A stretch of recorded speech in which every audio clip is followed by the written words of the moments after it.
दिसंबर की सब रात कोहरा भी काफ़ी था। ऐसे में सुधा को रात 8:30 की ट्रेन पकड़नी थी। वापस घर जाने को यहाँ वो अपने मम्मी पापा से मिलने आई थी और पति मोहन ऑफिस की व्यवस्था के चलते उसके साथ नहीं आए थे। खैर, इससे पहले भी वो अकेले सफ़र कर चुकी थी, मगर उस रात कुछ ज़्यादा ही कोहरा छाया था। स्टेशन पहुंची तो पता चला उसकी ट्रेन 5 घंटे लेट है। माँ अकेली थी, सो पिताजी को वापस भेज दिया, मगर मन में डर था।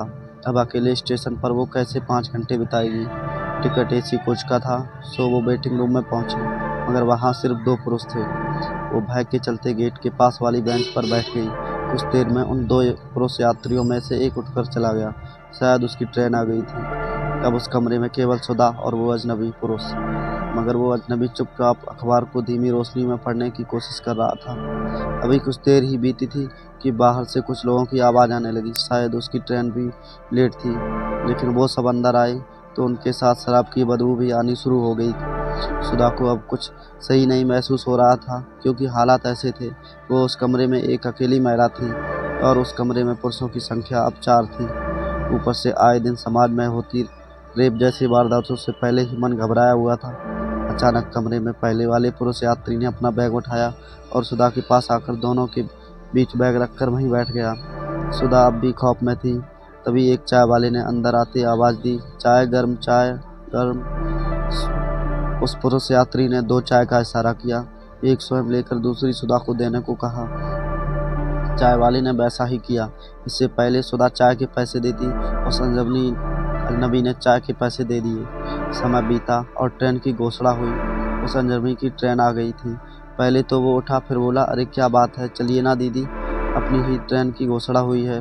सुधा ने एकटक उसे देखा और फिर उन तीनों शराबियों को देखा, फिर चुपचाप उठी और वो भी बाहर चल दी। बाहर पहुंचकर उस अजनबी ने कहा, देखिए, मुझे नहीं पता ये आपकी ट्रेन है या नहीं बहन, पर मुझे उन शराबियों के बीच आपको अकेले बैठे छोड़ने का मन नहीं था, इसीलिए।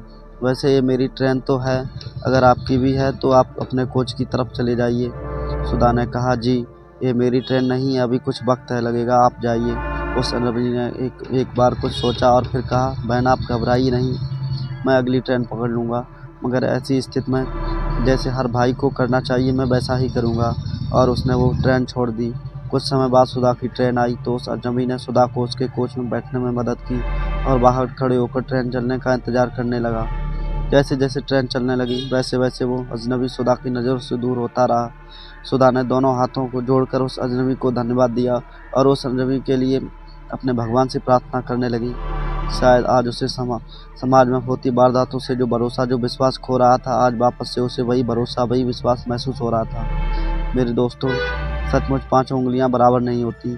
आज भी समाज में ऐसे लोग भी मौजूद हैं जो अपने घरों की तरह हर समाज की बहन बेटियों की इज्जत करते हैं, उनका सम्मान करते हैं और वहाँ एक अभिभावक की तरह उनकी रक्षा को खड़े होना होता है, वहाँ मौजूद रहते हैं। तो दोस्तों, कहानी पसंद आई हो तो लाइक शेयर सब्सक्राइब करना ना भूलें और ऐसी ही डेली कहानी सुनने के लिए हमारे चैनल को ज़रूर सब्सक्राइब करें और हमें कमेंट में ज़रूर बताएं ये कहानी आपको कैसी लगी और आपको अगली कहानी कौन सी देखनी है, हमें कमेंट में ज़रूर बताएं और चैनल को सब्सक्राइब करना ना भूलें। जय श्री राम दोस्तों।